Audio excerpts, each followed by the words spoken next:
in management of the Department of Defense. There's always room for improvement.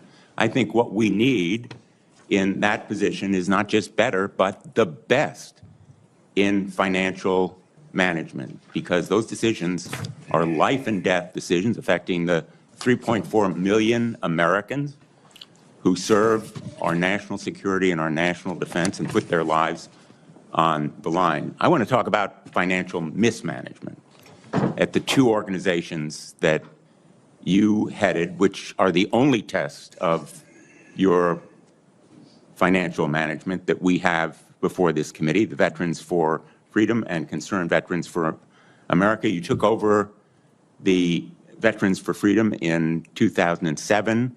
In 2008, you raised $8.7 million, but spent more than $9 million, creating a deficit. By January 2009, you told donors that the organization had less than $1,000 in the bank and debts of $434,000. By 2010, revenue at the Veterans for Freedom had dropped to about $265,000.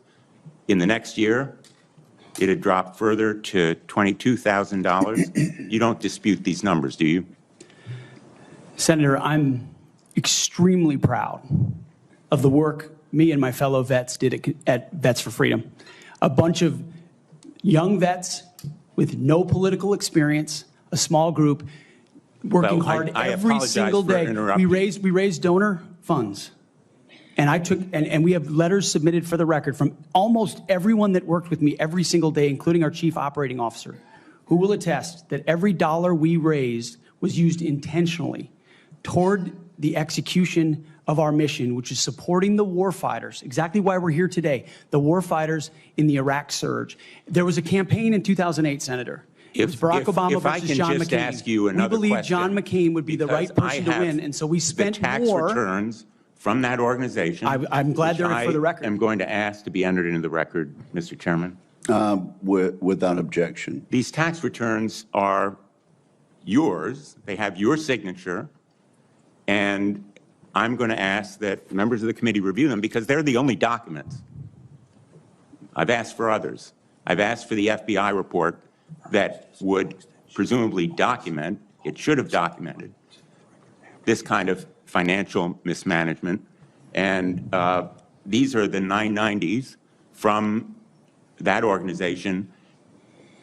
By the year of 2011, donors had become so dissatisfied with that mismanagement, they, in effect, ousted you. They merged that organization with Military Families United, and thereafter, you joined a second organization as executive director. In between, Senator, I went to Harvard University for 2 years and Afghanistan. I want to ask you questions about Concerned Veterans for America. Again, another set of tax returns, the 990s from that organization. I ask they be made part of the record, Mr. Chairman. Without objection, both of those returns are now part of the record. 2011 to 2016. At the end of 2013, shortfall of $130,000. At the end of 2014, shortfall of $428,000. You had a surplus the following year, but then another deficit of $437,000. By the time you left, that organization had deep debts, including credit card transaction debts of about $75,000. That isn't the kind of fiscal management we want at the Department of Defense. We can't tolerate it at the Department of Defense. That's an organization with a budget of $850 billion, not 10 or 15 million, which was the case at those two organizations. And it has command responsibility for 3.4 million Americans. The highest number that you managed in those two organizations was maybe 50 people. Let me ask you, how many men and women now serve in the United States Army? What is Sen's strength? Senator, I would like an opportunity to respond to Well, I've asked you a impugning of question. my How many- leadership of how a many men veterans and women organization. Concerned currently Veterans for serve? America, you're on the VA committee, sir, and I appreciate your service there. The VA Accountability Act and the Mission Act were all brainchilds of Concerned Veterans for America. We used our donor money very intentionally and focused to create policy that bettered the lives of veterans. Mr. Hegseth, I'm asking you a very simple question. How many men and women currently serve in the United States Army? Senator, the United States Army, 450,000 on active duty, sir. And how many in the Navy? And the Navy is 425, sir. Well, it's 337 this year. How many in the Marine Corps? 175,000, sir. 172,300. Those numbers dwarf any experience you had by many multiples. I don't believe that you can tell this committee or the people of America that you are qualified to lead them. I would support you as the spokesperson for the Pentagon.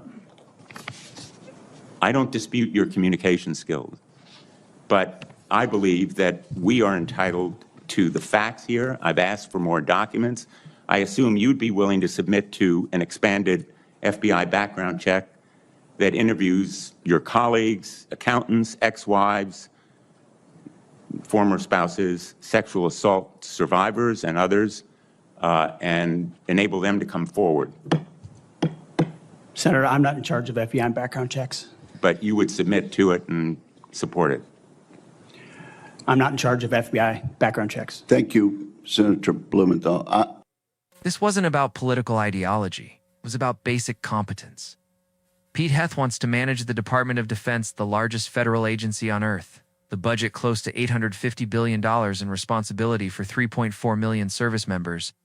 But Senator Blumenthal exposed that the only thing Heth managed before this was 2 nonprofits, both of which ended in debt, lost donor trust, and eventual collapse.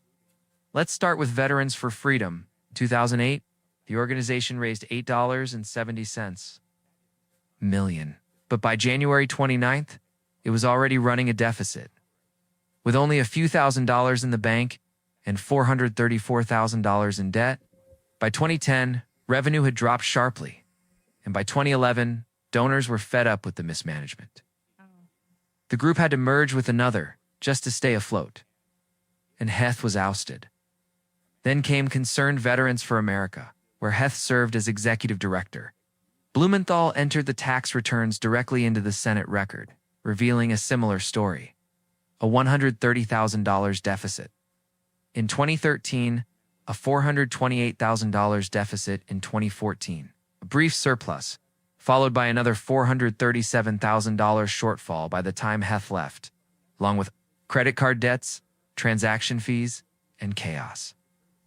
And let's be clear, these weren't large organizations. At most, Heth was managing maybe 50 people.